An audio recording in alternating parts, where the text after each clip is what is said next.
notícia que ele recebeu, e o que acontece é que enquanto ele ora, ele começa a chorar. E aí o profeta saiu da presença do rei, está no pátio do lado de fora da casa, do local onde estava o rei, e lá no pátio Deus fala com ele: volta e fala para ele que eu ouvi a oração dele e ele viverá mais 15 anos. Então foi o tempo do profeta sair da presença do rei e andar até o pátio, e Deus manda o profeta voltar. O profeta volta e fala essa palavra para o rei Ezequias: olha, você viverá mais 15 anos, você irá se recuperar, se curará, e enquanto você viver esses 15 anos, eu vou guardar Jerusalém do ataque do rei dos assírios, e tudo irá bem com você pelas promessas que eu tenho a Davi, o seu predecessor. No contexto da temática da semana, o pastor Joel vai contar que tem essa vontade diretiva de Deus, ou seja, o plano original de Deus, conforme o pastor Joel coloca, é que Ezequias iria morrer. Essa era a vontade diretiva de Deus. Mas Ezequias ora, pedindo a Deus que ele não queria morrer. E aí então entra a vontade permissiva de Deus. É como que Deus diz: olha, a minha vontade, a minha direção era para que você morresse agora, mas como você está orando, eu vou responder a tua oração, e eu vou agora acionar a minha vontade permissiva. Então eu vou permitir você viver mais 15 anos. Só que a minha vontade diretiva e a minha vontade original era que essa doença tirasse a sua vida. E aí o pastor Joel traz aqui na temática, dizendo que por conta disso, ele orou pela vontade, pelos interesses dele, porque ele queria viver mais, e por conta de ter colocado os interesses dele, Deus permitiu ele viver mais. Só que essa permissão não foi boa para a vida de Ezequias, porque nesses 15 anos, fala que Ezequias se orgulhou daquilo que Deus fez na vida dele, e vai dizer também, na verdade, para já citar o texto, nós falamos na semana passada,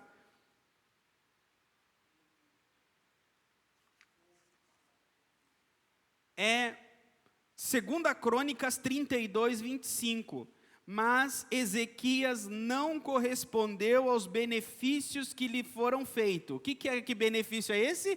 A cura. Uma delas, Foram tantos outros benefícios, mas um deles foi a cura. 2 Crônicas 32, 25, foi o texto da semana passada. Ezequias não correspondeu aos benefícios que lhe foram feitos, pois o seu coração se exaltou, ele se orgulhou. Por isso veio grande ira sobre ele, sobre Judá e Jerusalém. Então, por conta de ele ter vivido esses 15 anos, o coração dele se exaltou e se orgulhou. E a segunda coisa que o pastor Joel cita no texto, é que um filho nasceu nesse período de 15 anos. E esse filho se chama Manassés. E Manassés foi o sucessor do trono no lugar do rei Ezequias. E ele foi, se não o pior, um dos piores reis da dinastia de Davi. Ele foi ímpio, ele sacrificou um dos filhos dele a Moloque, aos deuses pagãos. Foi um dos piores reis que Israel teve. Ele se arrependeu, mas ele foi um dos piores. Agora, o que o pastor Joel então coloca é que se Ezequias tivesse seguido a vontade diretiva de Deus, ele não teria se orgulhado, e Manassés provavelmente não teria nascido. Por conta que ele não seguiu a vontade diretiva de Deus e orou, Deus permitiu, entrou na vontade permissiva de Deus, e todas essas coisas aconteceram. E aí o pastor Joel termina aqui colocando o último parágrafo, que muitas vezes As nossas orações, elas entram dentro da vontade permissiva de Deus. Muita coisa que a gente pede para Deus não era aquilo que Deus queria para nós, mas por conta de nós orarmos e pedirmos, Ele nos dá. Então, aqui eu quero esclarecer algumas coisas para vocês, sobre essa vontade permitiva e vontade permissiva de Deus. Será então que a nossa oração muda Deus? Deus tinha decretado a morte de Ezequias e Ezequias orou. Deus mudou a mente e agora deu mais vida para Ezequias. Então, as nossas orações mudam a mente de Deus?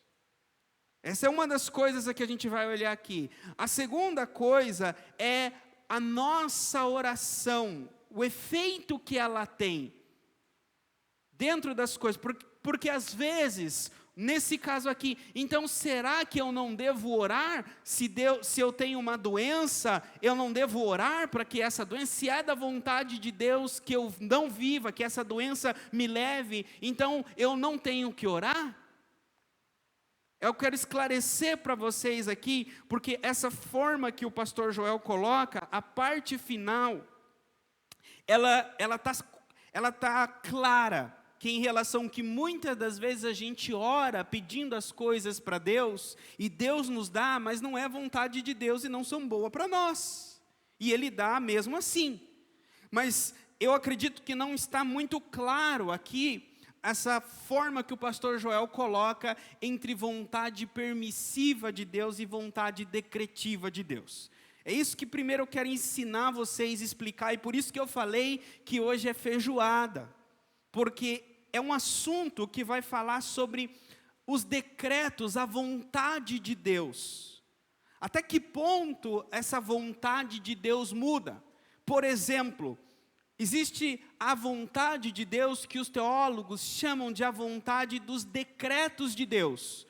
O que são os decretos? É aquilo que Deus decretou antes da fundação do mundo, é a vontade de Deus, e essa vontade de Deus, Deus não muda, não importa se nós oremos, jejuemos, esperneemos, Deus não vai mudar. Por exemplo, a Bíblia fala que aonde estão 2 ou 3 reunidos em meu nome, o Senhor está ali, não é? E tudo que pedirem em nome do Senhor, Ele vai responder. Então, se estivermos 3 reunidos aqui e orássemos a Deus ferventemente, Senhor, que Jesus não volte, não queremos a segunda vinda de Jesus, Deus ouviria essa nossa oração? Então, será que tudo que pedirmos de acordo pelo nome de Jesus e 2 ou 3 Ele vai responder? Então, existem coisas que Deus responde, e existem coisas que Deus não responde. Vamos usar aqui o linguajar do pastor Joel. Existe a vontade permissiva e a vontade decretiva. Se nós orarmos, Senhor, não queremos que Jesus volte, Deus vai acionar a vontade permissiva e vai falar, olha, a minha vontade é que Jesus volte, eu decretei que Jesus volte, mas como vocês estão orando, eu vou permitir que Jesus não volte. É possível? Não. Então não é tudo que nós oramos que Deus permite. Não é? Então não é tudo que nós oramos que entra na vontade permissiva de Deus. Se nós orar, era possível orar e pedir para Deus que Jesus não morresse? O próprio Jesus orou dizendo, Pai, se possível, passa de mim este cálice. Deus poderia dizer para Jesus, olha, o meu decreto, a minha vontade é a tua morte, mas como você pediu, eu vou acionar a vontade permissiva de Jesus e Jesus não vai morrer. Também não acontece, correto? Então nem tudo que nós oramos e Deus permite. Então entendam dessa forma, existe uma vontade de Deus que é a vontade decretiva. Essa vontade que o pastor já usa aqui, diretiva, que é da direção de Deus, entendam dessa forma, é a vontade dos propósitos de Deus, dos decretos decretos de Deus. É a vontade que desde a eternidade Deus exerceu. Então, Deus tem um propósito, e esse propósito está baseado na vontade de Deus, e essa vontade Ele exerceu desde a eternidade, e isso vai acontecer, quer nós oremos, quer nós não oremos. Como assim, pastor? Se eu não, como que Deus vai fazer mesmo se eu não orar? Porque se nós não clamarmos, quem clama? As pedras irão clamar. Então, os propósitos eternos de Deus não dependem da criatura, não depende da oração da criatura. Então, essa vontade de Deus é uma vontade eterna. É um propósito decretivo, a vontade decretiva de Deus. Até aqui vocês estão entendendo? Essa vontade decretiva de Deus, ela entra dentro de um caráter, de um atributo de Deus que é chamado de imutabilidade. Significa que Deus não muda. Então, quando nós oramos, nós mudamos Deus? Não. A oração muda Deus? Não. A oração muda a mente de Deus? Não. Agora, a oração muda as coisas? Sim. A oração não muda Deus, a oração muda as coisas. A oração não muda Deus, a oração muda o trabalhar de Deus. Os meios pelos quais Deus trabalha, os meios pelos quais Deus age. Mas o próprio Deus, as orações não mudam. Imagine só. É possível quando nós orarmos, nós dissermos para Deus, dizer para Deus uma informação que Ele não tinha? Deus fala assim, olha, eu tinha decretado, eu ia fazer isso, mas como você orou isso, agora você me deu uma informação que eu não tinha, eu vou mudar. É possível a nossa oração fazer isso? Ou outra coisa, sermos conselheiros de Deus. E nossa oração falou assim, Senhor, eu acho melhor você fazer assim. Senhor, eu acho melhor você...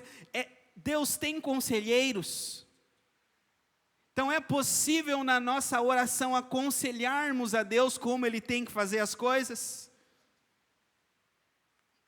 Eu ouvi aqui um sussurrar, mas a gente faz. Então, nós não somos conselheiros de Deus. Nós não damos para Deus nenhuma informação que Ele precisa. Então a nossa oração não muda Deus. A oração muda as coisas, a oração não muda Deus. Então é isso que eu quero tentar mostrar para vocês. Deus é imutável, mas Deus não é imóvel. Ele não muda. Mas as coisas que Ele trabalha, os meios que Ele trabalha, mudam. Porque algumas pessoas, elas acreditam que o fato de Deus ser imutável, Ele é imutável como uma pedra. Ele é imutável como uma rocha, que não muda. Então você pode chorar, você pode espernear, você pode gritar, você pode orar, e o que Deus decretou, decretou, não vai mudar. Então é um Deus que não tem simpatia, é um Deus que não olha aqueles que têm um coração contrito. É isso que a Bíblia ensina? Não. Então a Bíblia ensina, ao mesmo tempo que Deus não muda, Ele ouve a oração de um contrito de coração e muda a situação. Então é isso que nós vamos começar a olhar aqui. É como que as situações mudam, mas assim Deus não muda. Então de que forma que as coisas acontecem, mudam sem mudar Deus? Primeiro, por que entrar nessa conversa da imutabilidade de Deus? Eu falei que vocês já estão na idade aqui de receber uma comida mais sólida, receber um pouco mais, um ensinamento mais profundo. Parece conversa de teólogo, parece conversa de filósofo, essa questão de imutabilidade de Deus, mas está na Bíblia de vocês. Abram a Bíblia de vocês em Hebreus capítulo 6.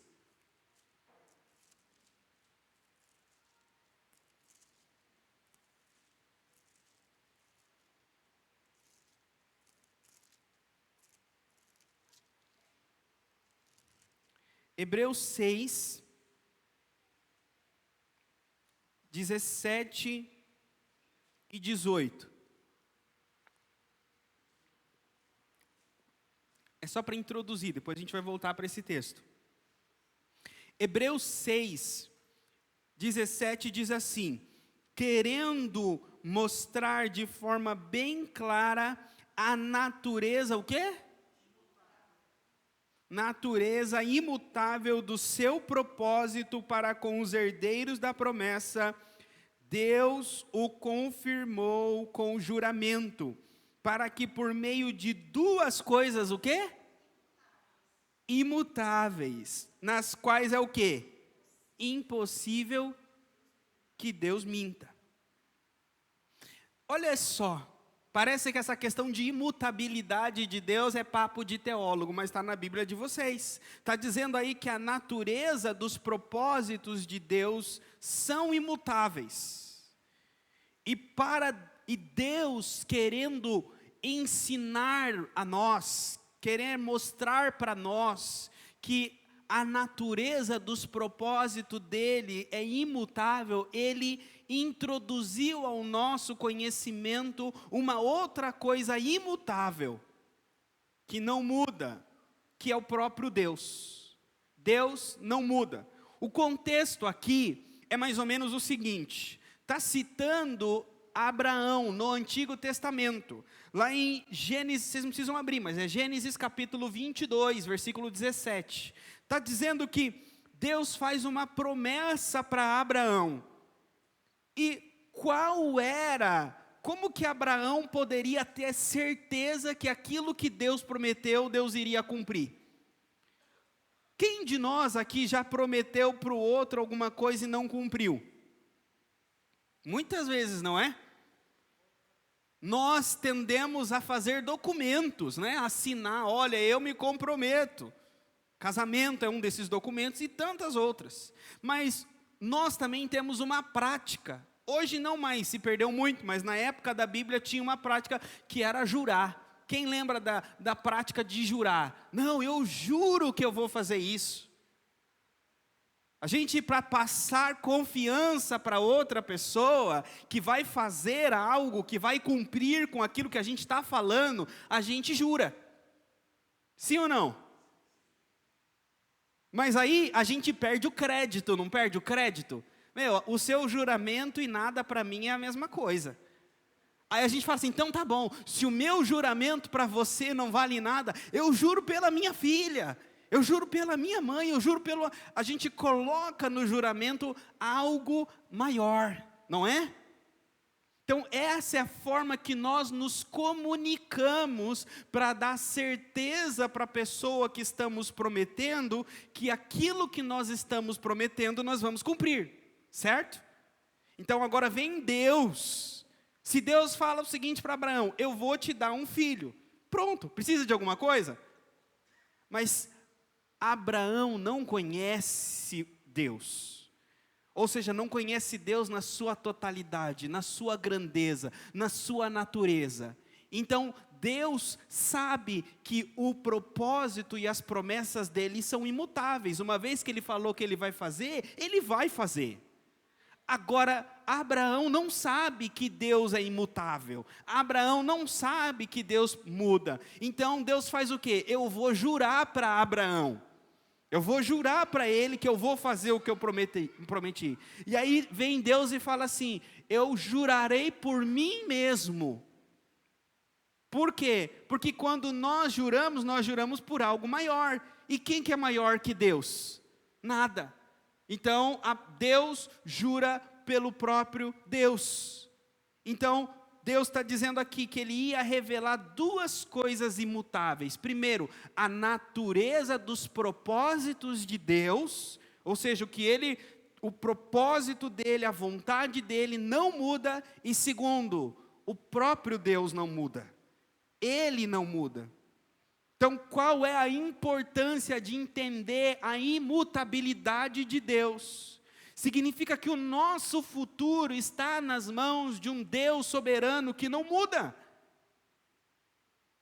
Que paz nós teríamos se hoje um Deus que promete salvação para a gente amanhã muda de ideia?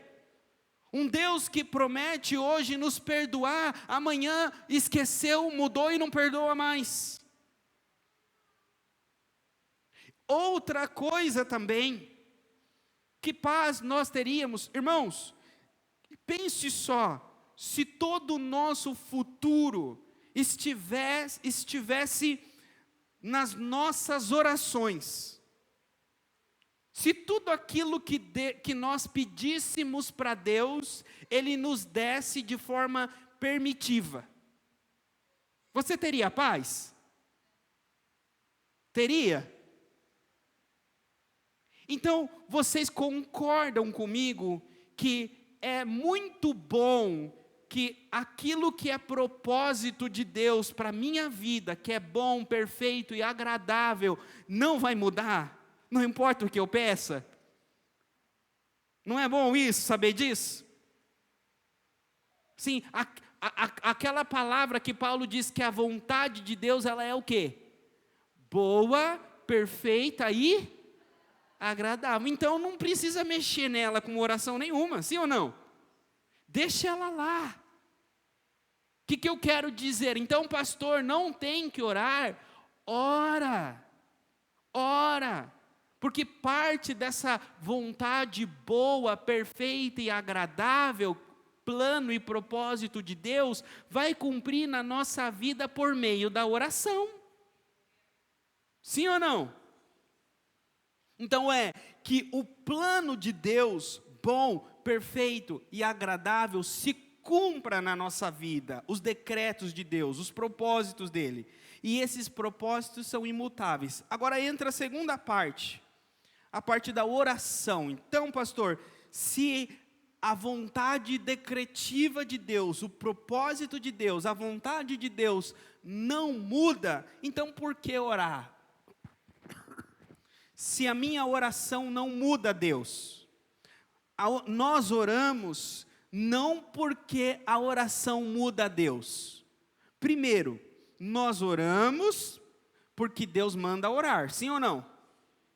Essa é a primeira coisa que a gente ora, porque Deus manda orar. Segundo, nós oramos porque a oração muda as coisas, a oração muda as circunstâncias. Sim ou não? Um exemplo que eu vou dar para vocês, olha só, abram a Bíblia de vocês em Jó.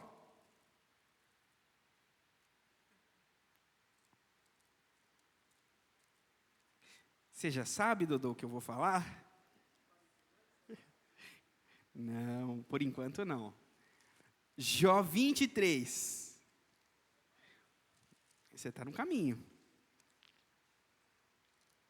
Jó 23, essa é a visão que Jó tinha de Deus no meio da tribulação dele.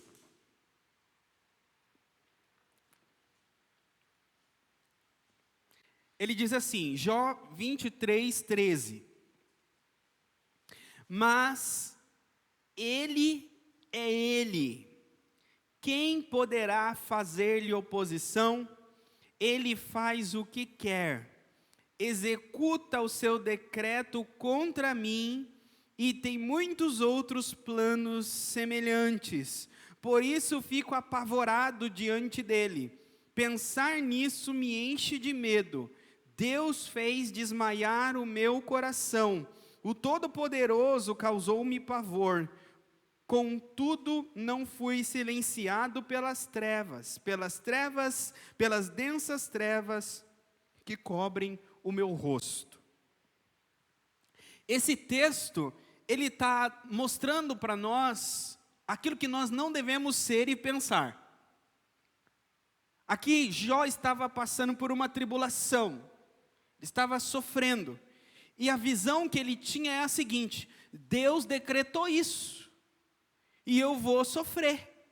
Essa é a vontade de Deus, o meu sofrimento. Essa é a vontade de Deus, eu passar por isso.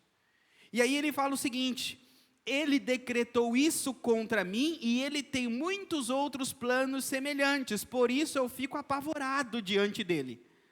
Olha só, a mentalidade de Jó é olhar os sofrimentos dessa vida, e aí o entendimento que ele tinha dos decretos de Deus é pensar, então, se Deus tem propósito em tudo, Deus decreta tudo, a vontade dele é em todas as coisas, e eu estou sofrendo, então é a vontade de Deus que eu sofra, então essa vontade decretiva de Deus é minha inimiga, essa vontade de Deus me faz sofrer. Mas essa daqui é uma visão de quem, no capítulo 42, vai dizer, antes eu conhecia Deus somente de ouvir falar, eu conhecia Deus somente de teologia sistemática, eu conhecia Deus somente de palavras de podcast de YouTube, mas eu não tinha experiência com Deus, eu não tinha sentimento, eu não tinha certeza no meu coração. Quem não conhece Deus, olha os sofrimentos que passa, sabendo da soberania de Deus, e não ama Deus, teme Deus, foge de Deus. Quem olha os sofrimentos dos seres humanos e coloca em espelho a soberania de Deus são os ateus. Os ateus dizem, olha, não existe Deus, porque se existe Deus, ele é um monstro. Como pode haver sofrimento se Deus existe? Se Deus existe, Ele permite sofrimento, porque se Ele é todo poderoso, não haverá sofrimento. Então, primeiro, se Deus existe, Ele não é todo poderoso. Aí já não é Deus. Então, se Deus existe e Ele é todo poderoso, então Ele tem poder para acabar com todo sofrimento, mas o sofrimento está aí, então Ele é um Deus todo poderoso, tem poder para acabar com o sofrimento, mas não acaba, então Ele é mau. Isso é o que os ateus dizem, isso é como o mundo vê.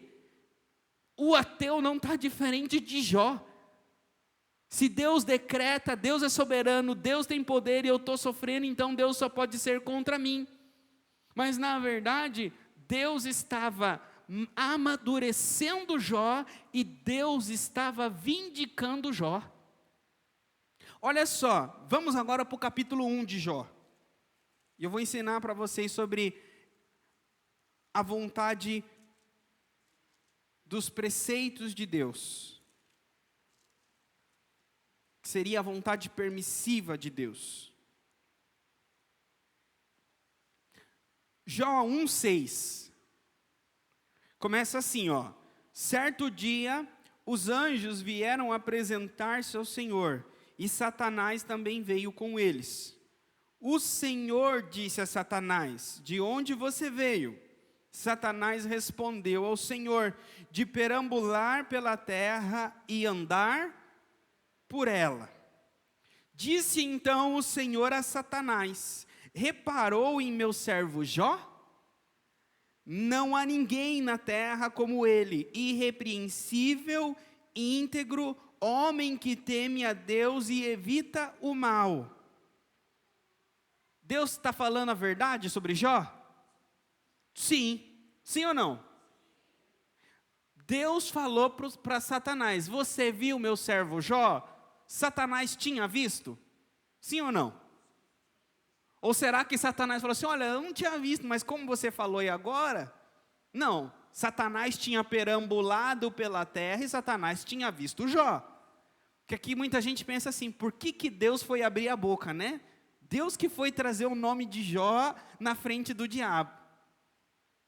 Mas por que Deus trouxe o nome de Jó na frente do diabo? Porque quando Deus fala, ó, Jó ele é irrepreensível, ele teme a Deus, e aí Satanás fala o quê? Será que Jó não tem razões para temer a Deus? Respondeu Satanás, acaso não puseste uma cerca em volta dele, da família dele, de tudo que ele possui? Tu mesmo tens abençoado tudo o que ele faz, de modo que os seus rebanhos estão espalhados por toda a terra. mas estende a tua mão e fere tudo que ele tem, e com certeza ele te amaldiçoará na tua face. Essa era a opinião de Satanás sobre Jó. Quem tinha razão, Deus ou Satanás? Se Satanás te difamasse na frente de Deus, Deus sabe do teu coração. Você permitiria que Deus provasse para Satanás que você é aquilo que Deus diz que você é? Ou você diz, não, o que importa é que Deus sabe de mim, deixe Satanás pensar o que ele pensa.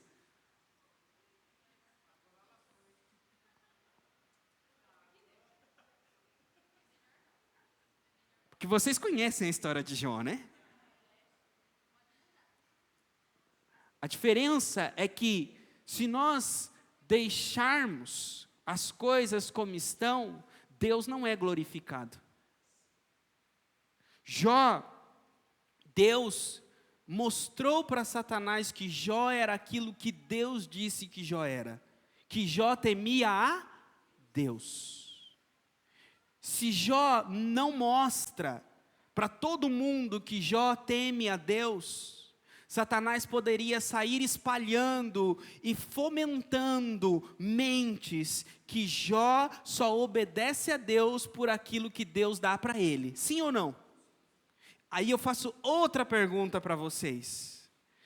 Vocês, voltando para aquela, quando Deus diz aquilo que vocês são, vocês deixa Satanás pensar o que ele pensa e Deus pensar o que ele pensa, mas ninguém viu que vocês temem a Deus. É Deus falando, não, minha filha me teme. E Satanás diz, não, ela não te teme, ele não te teme. Ele age assim por tudo que você dá.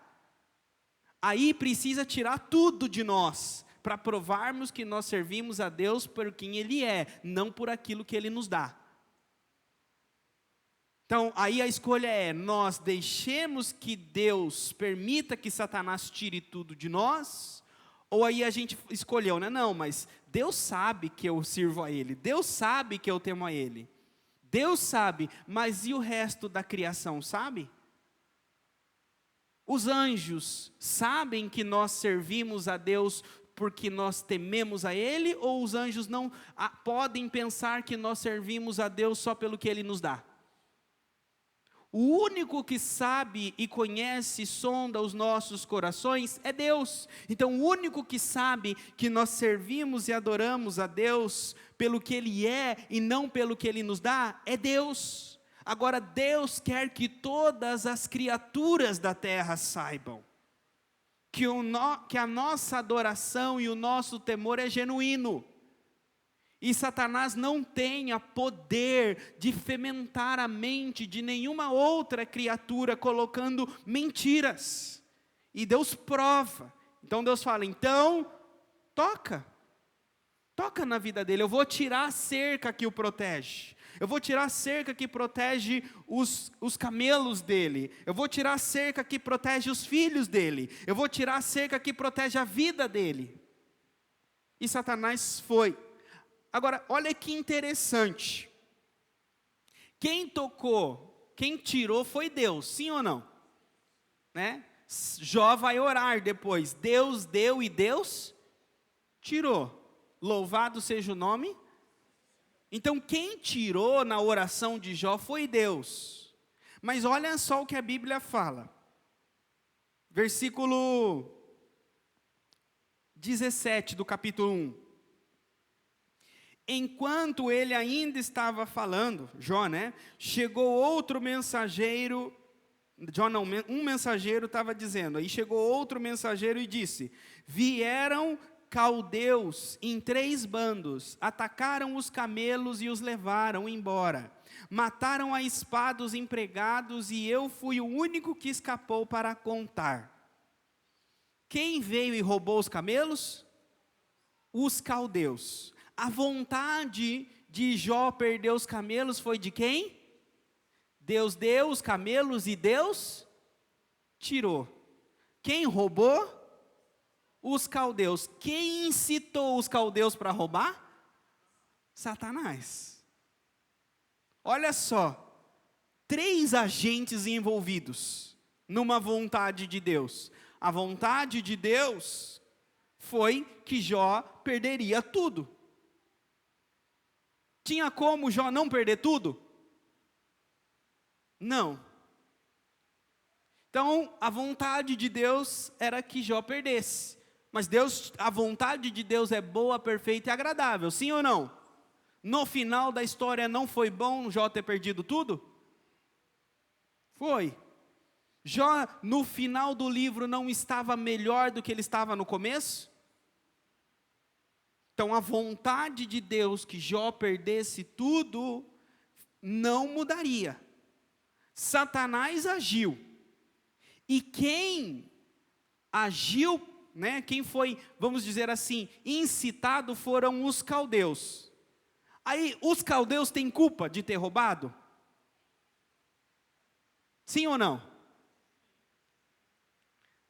Não, era vontade de Deus. O caldeu pode falar o seguinte: Senhor, eu não sou culpado do pecado de roubar os camelos de Jó, porque a vontade era tua que Jó perdesse aqueles camelos. Pode falar isso? Ou o caldeu pode falar o seguinte: Senhor, esse papo de que a culpa é minha, esse pecado de roubar os camelos de Jó não é meu. Por quê? Porque Satanás me incitou para roubar. Você que falou que Satanás podia fazer isso? Sim ou não? Não. Então, como então conciliar que os caldeus fizeram aquilo que Deus tinha decretado, que era a vontade de Deus, mas ainda assim eles são culpados pelo que eles fizeram? Os caldeus foram tentados pelos camelos de Jó, sim ou não? Não olharam aquele monte de camelo e falaram assim: rapaz, eu com esses camelos estou bonito, sim ou não? Não foram tentados? Se os caldeus, em meio às tentações, orassem e falassem: Senhor, livra-me da tentação, Deus poderia livrar os caldeus da tentação? Os caldeus oraram? Não. Por isso eles são culpados. Se os caldeus orassem e Deus falasse assim: olha, eu ouvi a oração dos caldeus, então eu vou livrar vocês da tentação e vocês não vão roubar os camelos de Jó. Jó ia ficar sem camelo roubado? Não, também. O povo para roubar é o que mais tinha. Entenderam? Então poderia mudar os meios. Se os caldeus orassem, Deus poderia ouvir a oração deles. Mas aquilo que Deus colocou como propósito final iria acontecer, seja por meio dos caldeus, dos saduceus, dos jebuseus. Mas vai acontecer. E a nossa oração, qual que é? Primeiro, livra da tentação dos camelos de Jó. Essa é a primeira oração que a gente tem que ter. Não importa, por exemplo, há pecados que nós cometemos que servem os propósitos de Deus, sim ou não? Nós intencionamos o mal, desejamos o mal, somos tentados pelo mal e praticamos o mal, e Deus torna o nosso pecado em bem. Pode acontecer isso? Isso aconteceu com José. Os irmãos de José odiaram José, eles invejaram José, eles colocaram José no poço e venderam José para o Egito. Mas o pecado deles fez com que José se tornasse o principal príncipe do Egito, que cuidou de toda a terra. E aí vai dizer lá no final que Deus tornou o mal deles em bem. Então, nós agimos e temos vontades. Então, quando nós oramos, nós pedimos as coisas conforme queremos. E Deus nos dá essa liberdade de colocar a nossa vontade. E essa vontade pode sim mudar as coisas. Mas ela não vai mudar o propósito final de Deus. E tenha certeza, você não quer mudar esse propósito. É esse propósito que mantém as coisas perfeitas, agradáveis e conforme a vontade de Deus. Mas pastor, então, tudo isso, trazendo para esse homem que nós lemos aqui, se Deus então tinha um propósito, era propósito de Deus matar Ezequias, era propósito decretivo de Deus que Ezequias morresse? Sim ou não? Sim ou não? Não, irmãos. Propósito decretivo a volta de Jesus é propósito decretivo. Era possível que Jesus não voltasse? Então, era propósito decretivo que Ezequias morresse por conta daquela doença? Não, se mudou é porque não era decretivo. Então, é o propósito permissivo que o pastor Joel diz. O que é a vontade permissiva de Deus? É aquilo que Deus quer para nós, mas a gente pode mudar. Por exemplo, Deus quer que nós obedeçamos a lei dele, sim ou não? Não é a vontade de Deus que obedeçamos a lei de Deus? E por conta disso, todo mundo vai obedecer e não tem como não obedecer a lei de Deus?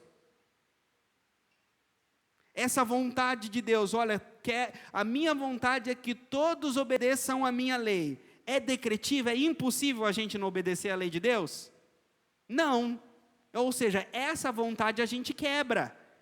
Essa vontade ela não é imutável. Entenderam? Então, é a vontade de Deus que Ezequias morresse pela doença, era uma vontade que muda. E Ezequias orou e ele mudou. Mas por final, para vocês entenderem e já aplicarem na vida de vocês, só é possível entender esse texto de Ezequias se nós formos para Isaías. Isaías 37.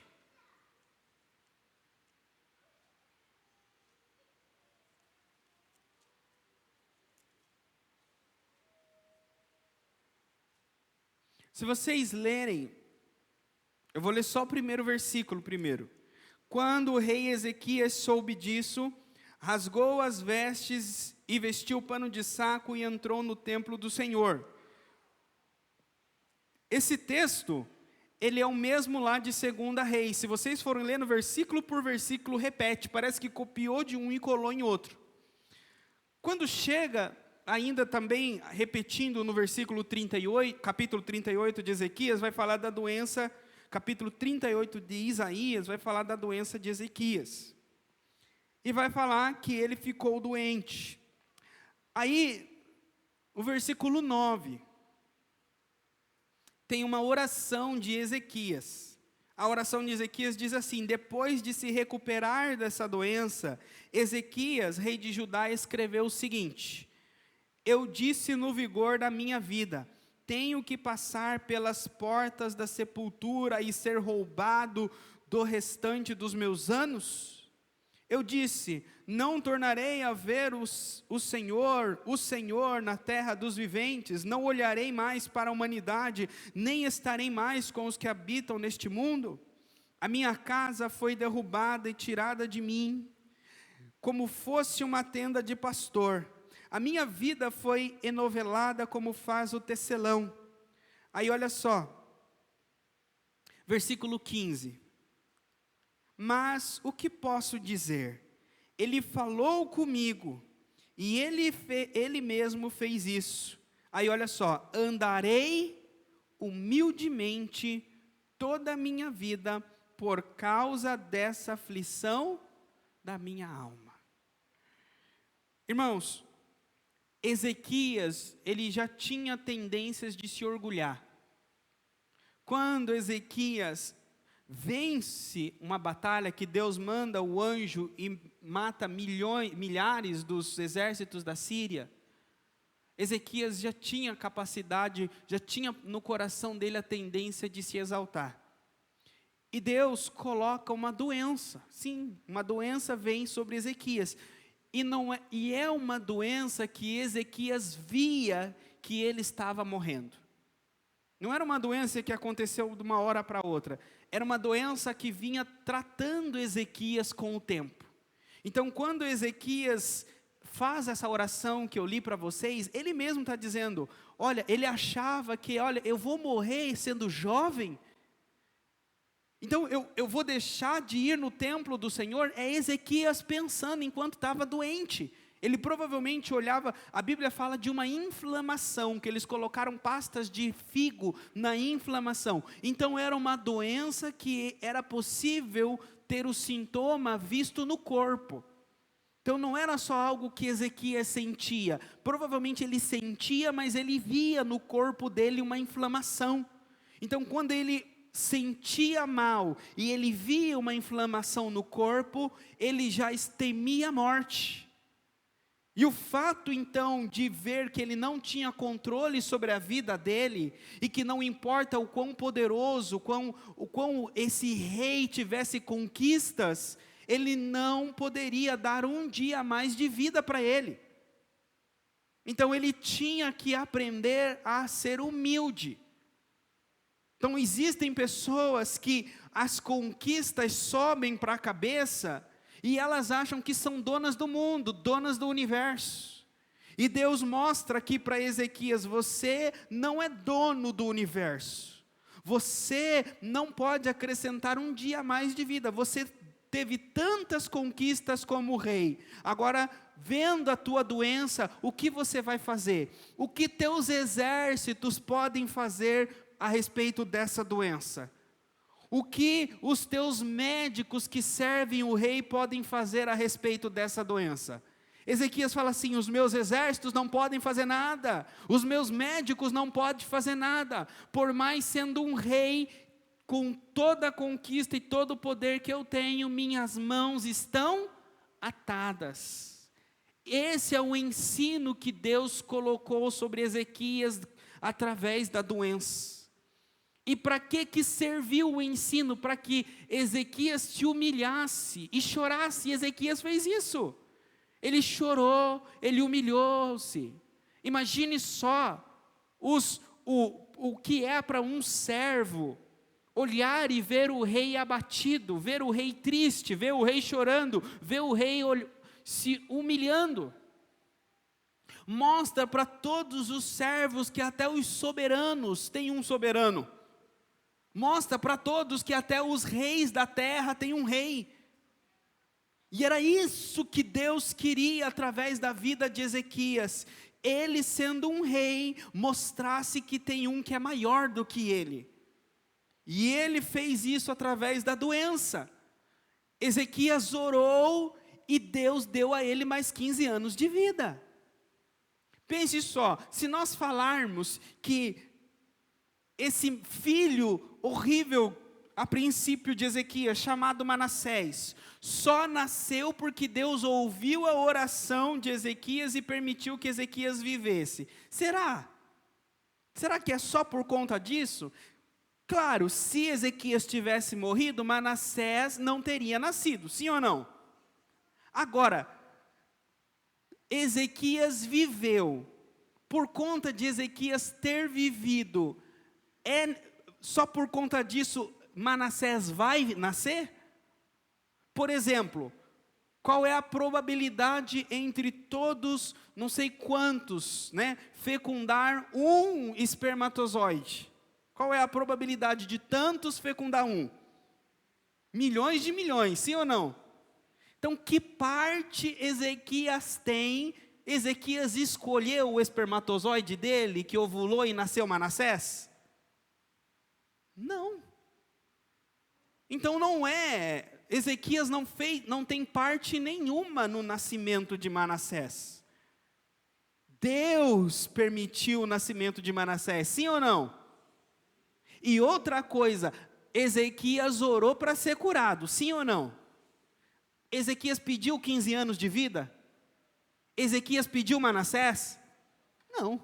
15 anos quem deu foi Deus, e Manassés quem deu foi Deus. Então, as coisas ruins que aconteceram no caso de Ezequias, não foi porque Ezequias orou. O caso de Ezequias, as coisas ruins que aconteceram foi porque Ezequias não viveu, não permaneceu humilde. Ele se humilhou no sofrimento e na doença, e depois que a doença passou, o coração dele se exaltou de novo. E é isso que é um perigo que nós temos. Às vezes Deus tira as coisas de nós, nós somos humildes e mansinhos quando precisamos das coisas de Deus, mas quando não precisamos mais das coisas de Deus, nós queremos seguir o nosso próprio caminho. Então esse é um perigo. Agora, então, pastor, tem oração que nós fazemos, que Deus não quer, mas Ele nos dá, porque nós pedimos? Sim.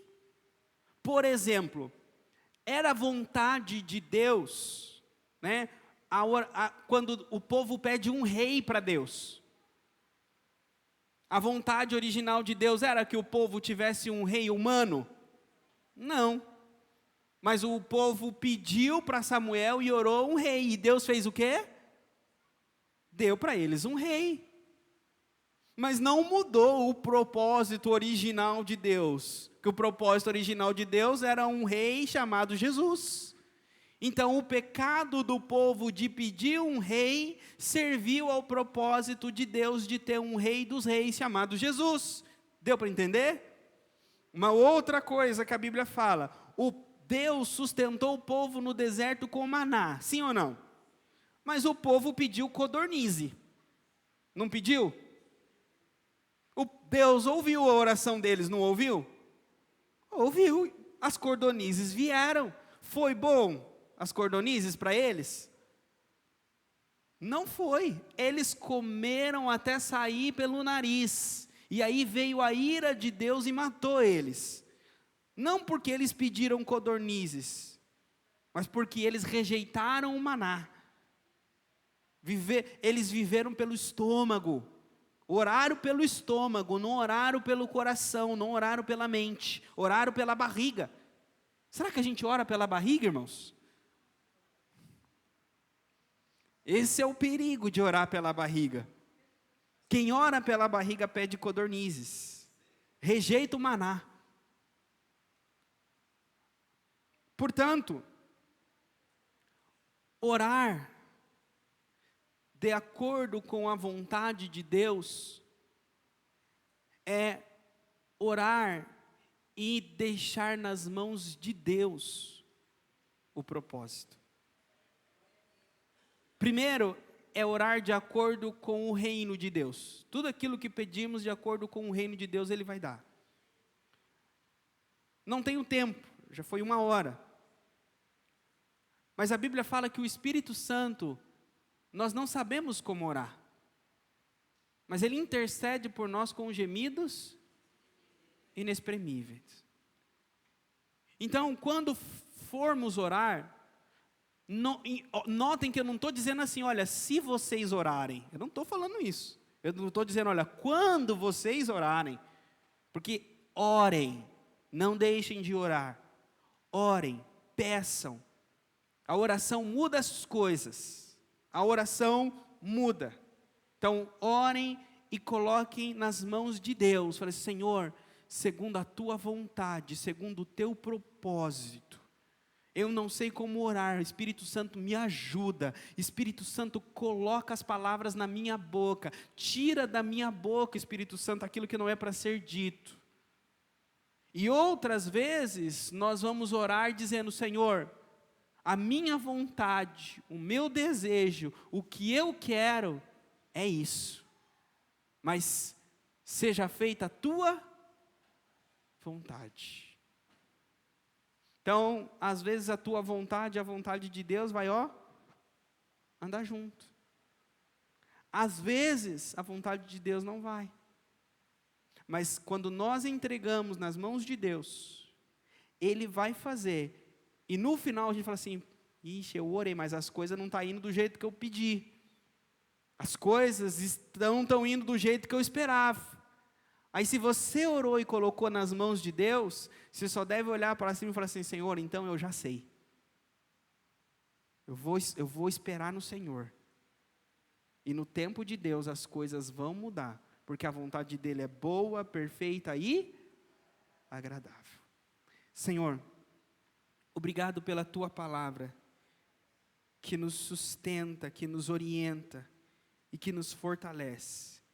Ajuda o teu povo, Senhor, a ser persistente na oração, sabendo que o fato do Senhor não mudar, sabendo que o fato da tua vontade decretiva, do teu propósito ser eterno, é o que nos dá esperança de que coisas boas teremos no fim.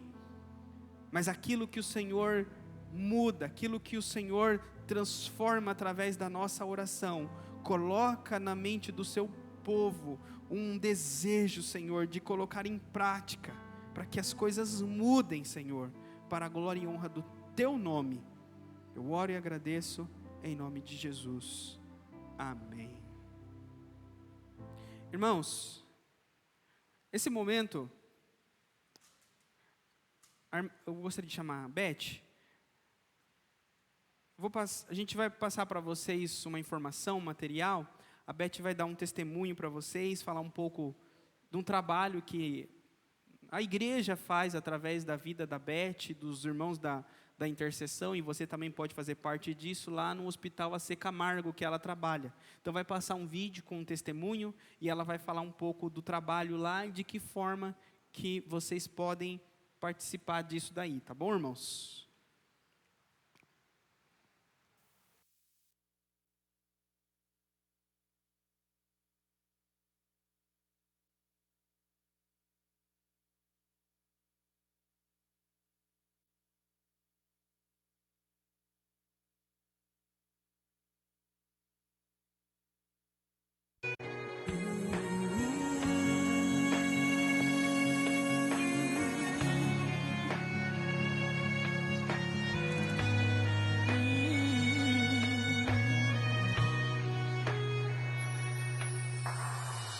Tua história foi escrita para inspirar cada detalhe da tua vida, para preparar coisas maiores desenhadas pelas mãos de Deus.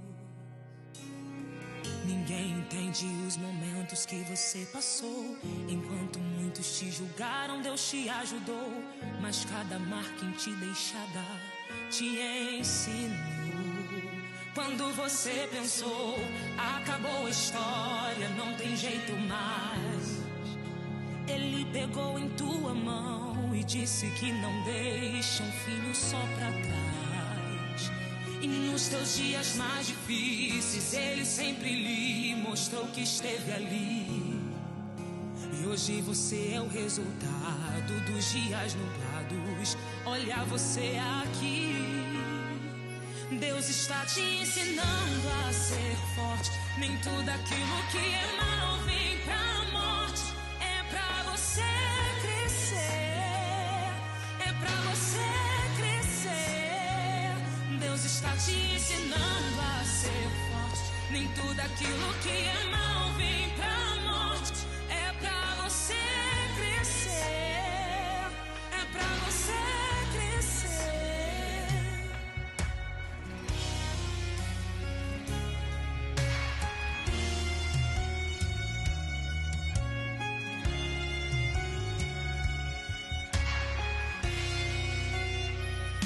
Você pensou, acabou a história, não tem jeito mais. Ele pegou em tua mão e disse que não deixa um filho só pra trás. E nos teus dias mais difíceis,